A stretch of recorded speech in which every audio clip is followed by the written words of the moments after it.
तर एकच नंबर आहे. कारण कुठल्या परिस्थितीत आम्हाला हे सीट निवडून आणायचंय. कारण बीजेपीचं वातावरण जरी खेडोपाड्यात नसलं तरी देशात आहे, महाराष्ट्रात आहे, नगरपालिकेंनी बीजेपीचंच वारं आहे. त्याच्यामुळं आम्हाला खेडोपाडी सुद्धा हे बीजेपीचं वारं हे फुल जोमात निवडून आणायचे, एवढं मी सांगू शकतो. त्यांच्या माध्यमातून याआधी लोकाभिमुख कामं झालीत का? ती अगोदर तर भरपूर कामं झाली, जसं कळंबादेवीचा जीर्णोद्धार झाला, रस्त्याची कामं झाली, कोणाला अडचणी आल्या दवाखान्यात किंवा कोणाला पैशाची अडचण आली तरी त्यांनी सर्वतोपरी सहकार्य केलेलं आहे त्यांनी. इथून पुढच्या काळात कोणकोणती कामं करतील असं वाटतं तुम्हाला? इथून कुठली जरी कामं असली तरी ते करणार, कारण माझा क्लासमेटच आहे आणि आमचे बंधू पण आहेत. त्याच्यामुळं पहिल्यापासून त्यांची कामाची काय दहशत म्हणजे आहे ते मी पहिल्यापासून माहिती आहे.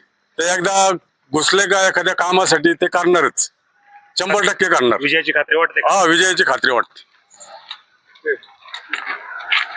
बाबा समोर आहे, तुम्ही आता प्रचार करताय, आता तुमच्या काळात बीजेपीची शाल पण आहे, काय वाटतं आता उमेदवारासोबत प्रचार करताय तुम्ही? आम्ही निगोटवाडी लांडूक माझ्याकडे फेरी केली चांगल्या प्रकारे. तुम्ही कुठे राहता ते सांगा. आम्ही खानवस्तीचे खानवस्ती राहता.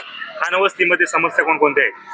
खानवस्ती आता वातावरण चांगले आहे. आम्ही समस्या विचारला बाबा तुम्हाला. समस्या एवढं नाही मी सांगते. रस्त्याची समस्या आहे का एखादी? रस्त्याचे चांगलं काम केलेले आहे. रस्त्याची समस्या नाहीये? समस्या कोणत्याच नाहीये का तिथं? नाही, कामाचं तर योगदान चांगलं आहे त्यांचं, पण मी एवढं म्हणजे त्यात काही झालं. दादाभाऊ थोरात यांच्या माध्यमातून कोणती चांगली कामं झाली सांगता येईल तुम्हाला?